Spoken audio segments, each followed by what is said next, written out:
Munoz, and you're watching the MMA show.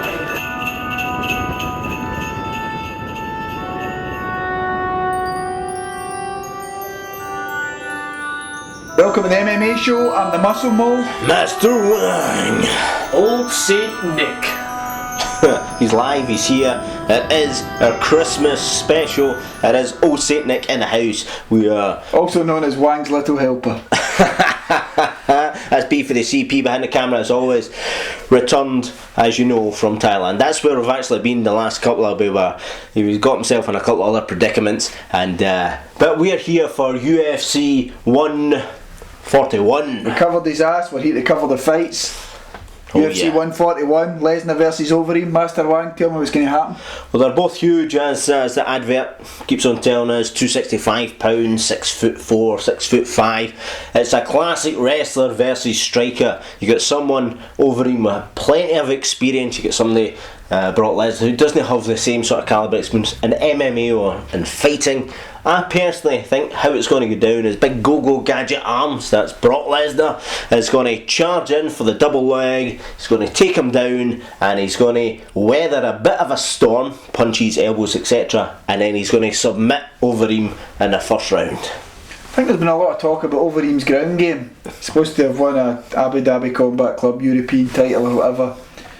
I haven't watched his Paul Bontello fight where the two of them basically just rolled about the floor. It's quite embarrassing. I see his ground game been zilch. If he doesn't stop Lesnar immediately with his uber knees and he does have. But he doesn't throw combinations either. He loads up just with one big punch. I don't think that's going to be enough to finish Lesnar. I see Lesnar putting him down and doing either what he did to Mia or tapping him. I totally agree. I think the only way Overeem has it is if he fires out a good bit of arsenal, some leg kicks, some punches, and Brock gets a bit of... If he gets timid, I think that's the key for Lesnar. Get on it straight away. If he leaves it too long and does start to taste a wee bit of leather, he's going to bottle it. Oh yeah. So Muscle Mole pick. Muscle Mole pick. I'm picking Master Wang to win that fight. If he doesn't show up, Lesnar. Oh, I'm going for Brock Lesnar all the way. Brock Lesnar. Okay, a wee word from our sponsors.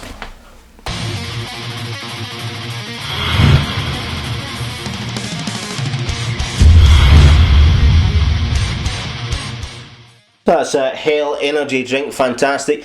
Enter that competition by basically telling us who or what energy drinks company sponsors the Real MMA show. Put that in the comments on YouTube, on Facebook, etc. Hold on to Scotland.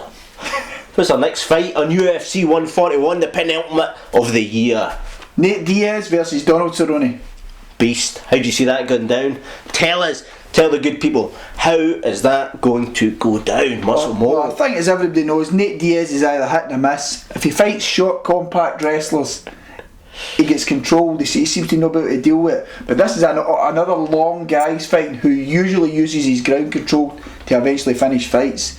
I don't think he can control Diaz on the ground because he's amazing, but also don't think he'll be able to deal with the both the Diaz brothers type of boxing, the pitter-patter stuff.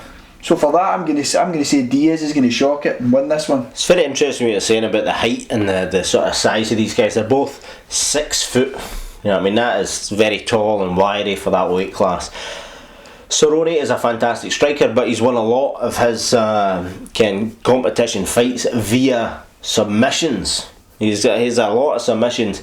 The thing with Cerrone is he's basically on a fantastic winning streak apart from one guy who seems to have his adamantium. His adamantium.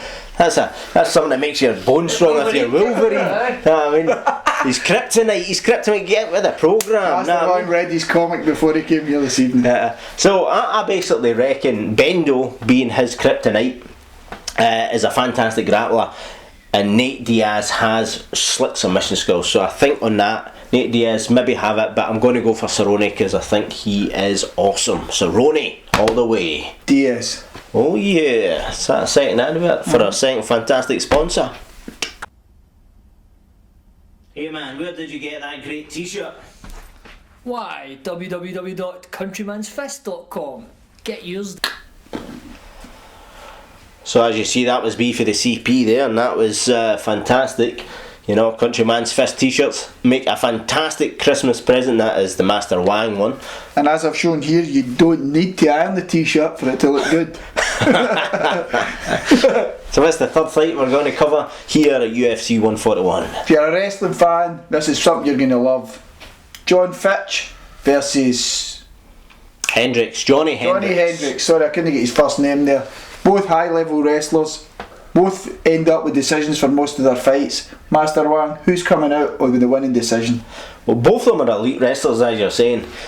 I think John Fitch, sheer size, hulkability, hugeness, experience. He's only been beaten by GSP. He came to a draw with BJ Penn, two of the best. Started his career at light heavy. Fought his first fight in the UFC at middleweight and then cut down to welterweight where he resides now, having only been defeated by GSP. He's huge, he's powerful, he is becoming a bit of a gatekeeper at the very highest level of the welterweight, and I personally think there's only one person that can beat him, and that's GSP. It's quite frustrating in a way. I mean, the guy has only been beaten by one guy at welterweight, and look where he is in terms of the card. Third. I think it just shows you how much the fan power dictates where you are. That's a very valid point. How the UFC has become more and more like a Vince McMahon WWE getting superstar universe and all that sort of good stuff. So me, it's always got to be John Fitch. He is the man. He has the skills. He is a phenomenal in every category. I don't see Fitch losing. Hendricks is last 8 fights. I think he's had 5 decisions. Fitch nearly always goes to a decision. I see Fitch winning a decision quite comfortably. Hell yeah. And we're going to have a special mention for a friend of the show, Ross Pearson. Good guy. And he's fighting a absolutely mean and seasoned UFC veteran. But the thing is, it's at 145 and it's the first time he's been down there. Ross Pearson done a trial cut back a couple of months ago. He made the weight with the help of Mr. Wonderful, Phil Davis, and it was over in the Alliance MMA in the US. He's back, he's at 145 and he'll be looking sharp, strong, and he's going to destroy this guy in a I think it's a good weight class for him, because I think he's been caught out in the past by reach more than anything else. He's quite, although you see him up close, is he's tall as Master Wang, but in terms of size at 155 he is pretty small. Yeah. I think at 145 will really make a difference. If he can keep that explosive power, I can see some people going night. Oh yes, that's Ross Pearson. So what can we say, ladies and gentlemen? Have a fantastic Merry Christmas and a Happy New Year. We'll see you in the new year for UFC 142. Enjoy the capitalist festivities. Master Wang, Muscle Mo. Be from CP. Check out our comments, subscribe, check us out on Facebook, like us, Twitter. Love it. Get into that competition. In the competition, hell is some good stuff.